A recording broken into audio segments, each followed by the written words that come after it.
Татар телендә, башка телләрдәге кебек үк, аваз составы һәм аларның язылышлары бер төрле булган сүзләр яши. Аларны икенче төрле аваздаш сүзләр, ягъни амонимнар дип атыйлар. Нәрсә соң ул амоним? Икенче төрле мәктәп дәреслекләрендә исә аларны бер төрле язылышка ия булган, төрле мәгънә белдергән сүзләр дип тә атыйлар. Укучыларга, киң җәмәгатьчелеккә күбрәк әлеге төшенчәләр хас. Ни өчен барлыкка киләләр һәм ни өчен бер үк телдә, бер үк төрле әйтелешкә, язылышка ия булган сүзләр бар, әмма мәгънәләре белән алар төрле. Беренче карашка бу әлбәттә экспромт форматында барлыкка килгән сүзләр, ягъни уйлап нитеп тормастан, очраклы рәвештә туган сүзләр дип атарга мөмкин. Мәсәлән, без ат дибез һәм ат сүзенең каяда булса еракка ат выбрасывай мәгънәсендә кулланыла торган төшенчәсе дә бар, мәгънәсе дә бар. Ат дигәндә без кеше, борынгы телдә исә кешенең исемен атаганбыз. Исем сүзе ат сүзе белән алышынган. Ләкин шушы ук телдә хайван хәзерге вакытта тояклы, дүрт тояклы хайванны да без ат дип атыйбыз. Шуңа күрә синең атың ничек дигәндә, әлбәттә, хайваныгызның хәлен белергә теләүчеләр дә булырга мөмкин, яисә сезнең исемегез ничек дип атарга теләүче кешеләр дә булырга мөмкин. Бу сорауларны сез кайда булуга, нинди мөхиттә булугызга карап сорауларга җавап бирергә тиеш буласыз. Амонимнар үзләре төрле булалар. Барлыкка килешләре ягыннан лексик амонимнарны, семантик, ягъни мәгънәләре ягыннан аерыла торган амонимнарны аералар. Бары тик язылышлары гына бер төрле, әйтелешләре белән аерыла торган амонимнар да була. Киресенчә, әйтелешләре бер төрле, язылышлары белән аерыла торган амонимнарны да тел белемендә күрергә мөмкин. Амоним сүзләр очраклы рәвештә барлыкка килә дибез, әмма сөйләмдә алар шактый күп. Һәм аларның булуы телне өйрәнүдә, чит тел өйрәнүдә, яисә әлеге телнең тирәнрәк серләрен өйрәнүдә шактый гына кыенлыклар да тудыра икән. Сәбәбе нәрсәдә соң? Амоним булганда төп вазифа итеп әлеге сүзләрнең бер-берсенә бәйле булмавын, бер-берсеннән ниндидер мәгънә үзлекләре белән охшаш булмаулыкны күрсәтәләр. Мисал өчен, әгәр дә без туп дип атыйбыз икән, туп дигәндә иң беренче кечкенә балалар уйный торган, яисә спорт төрләрендә кулланыла торган туп, түгәрәк шар формасындагы катырак уенчык күз алдына килә. Ләкин әлеге туп безнең ядрәне дә аңлатырга мөмкин. Мәсәлән, сугышта туплардан аттылар дип әйтәләр икән, бу очракта туп ядрә, корал мәгънәсен белдерә. Икесе дә бер үк төрле әйтелешкә, бер үк төрле язылышка ия. Хәтта сөйләмдә кулланганда да аларны грамматик яктан бер төрле кушымчалар ялгап файдаланалар.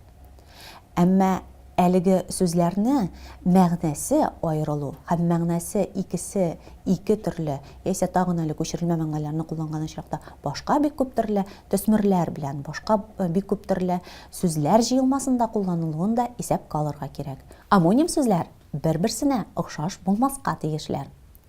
Сүзләребез, әйткәнемчә, бер тел сүзләре төрле мөхиттә, төрлечә барлыкка килеп, сөйләмдә төрлечә файдаланыла алалар. Мәсәлән, барыбызга да таныш булган төшенчәләр бар. Мәсәлән, без телдә алка дигән сүзне беләбез. Алка дигәндә бу бизәнү әйбере күз алдында тора. Һәм гадәттә хатын-кызлар боҗрасыман бизәнү әйберен колакларына тагып йөриләр, төрле металлдан ясалган бизәнү әйбере бу алка. Әмма алка нәкъ менә шушы формасына охшатып тор инде күрәсең. Әдәби телдә клиндер, ягъни ризык мәгънәсен белдергән форма, диалектларда исә нәкъ менә шушы формада ясалган ризыкны да белдерә ала икән. Урта диалектта, мәсәлән, алкалар пешерәләр. Алар әлбәттә безнең көнкүрештә кулланыла торган шушы бизәнү әйберләреннән зуррак күләмдә, урта диалектта аның пәрәмәч дигән өлешендә, кабартма дигән формасында күрергә мөмкин. Ләкин алка дигән сүз бар. Ягъни, моның белән нәрсә әйтергә телим? Амоним сүзләр әдәби тел сүзләре һәм диалекталь сүзләр арасында барлыкка килә ала. Амонимнарның кулланылышында bir сүзнең мәгънәсе үзгәрү, ягъни исем фигыль формасында кулланыла торган вариантларның башка мәгънә белдерә башлау варианты да була ала. Мәсәлән, барыбызга да таныш буяу дигән сүз бар. Буяу без инде нәрсәне дә буяу, идәнне буярга тиешбез мисал өчен, яисә рәсемне буярга бирәбез. Анда без буяу процессын башкарабыз. Әмма нәрсә белән буйыбыз? Әлбәттә, буяулар белән буйыбыз. Бу очракта буяу һәм буяу сүзләре үзләренең беренчел мәгънәләрен югалтып, алар берсе нинди дә булса төс белән процесс башкару, икенчесе инде предметны белдерә торган төшенчәләргә әйләнгәннәр. Тагын фонетик үзгәрешләр нигезендә барлыкка килгән амонимнар да булырга мөмкин. Кайчанда булса сүзебезнең билгеле бер формасы әйтелешкә яраклаштырып, алар башка төрле формада әйтелә башлар һәм башка сүзгә охшаш формага киләләр. Мисал өчен, карагыз. Туры дигән сүз бар. Туры сүзе төз гәүдәле, төз дигәнне аңлата.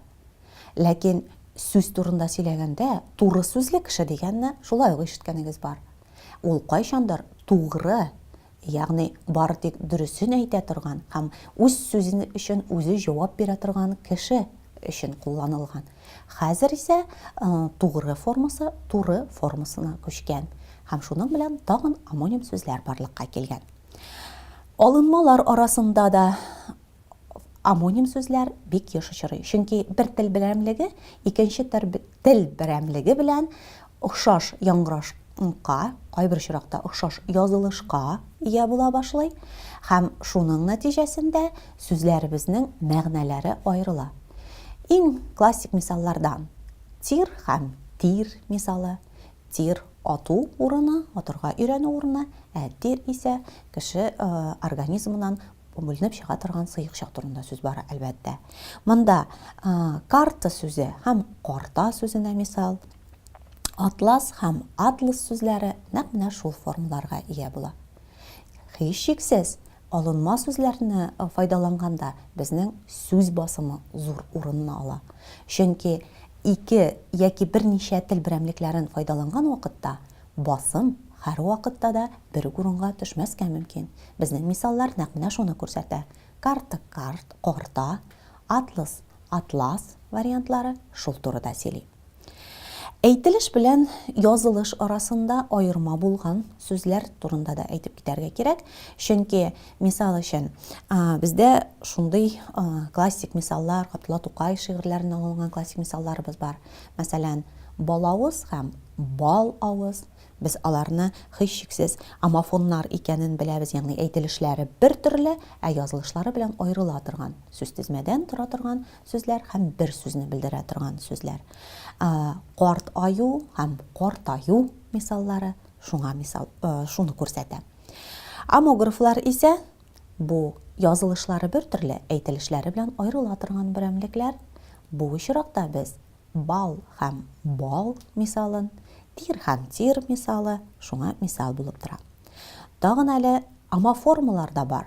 Бу очракта исә безнең амоним сүзләребез, аваздаш сүзләребез бардык билгеле бер формада гына, билгеле бер грамматик форма, билгеле бер кушымчалар алган очракта гына башка сүз белән амоним мөнәсәбәткә керә ала. Мәсәлән, сала, авыл мәгънәсен белдерә торган сүзебез бар, ләкин стаканга су сала дип әйтәбез икән. Бу очракта фигыль формасын күз алдына китерәбез. Ләкин язылышлары белән алар һәм әйтелешләре белән бер-берсеннән бер нәрсә белән дә аерылмыйлар. Бары тик сөйләм телендә башка сүзләр белән мөнәсәбәткә кергән очракта гына без аларның мәгънәләрен аерылабыз. Шулай ук ага өлкән кешегә эндәшү сүзе, яисә ага фигыль формасы. Ак форма сүзендә шуңа мисал китерә алабыз. Төсне белдергән сүзләр һәм әлбәттә буйрык фигыль формасы шуны аңлата. Сире амонимның нәкъ менә шунда да инде.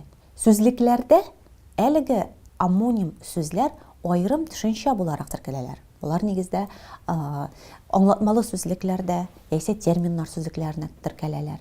Һәм анда һәрберсе бер-берсенә охшаш булмаган төшенчә буларак аерым бер сүз буларак беркетелеп куела.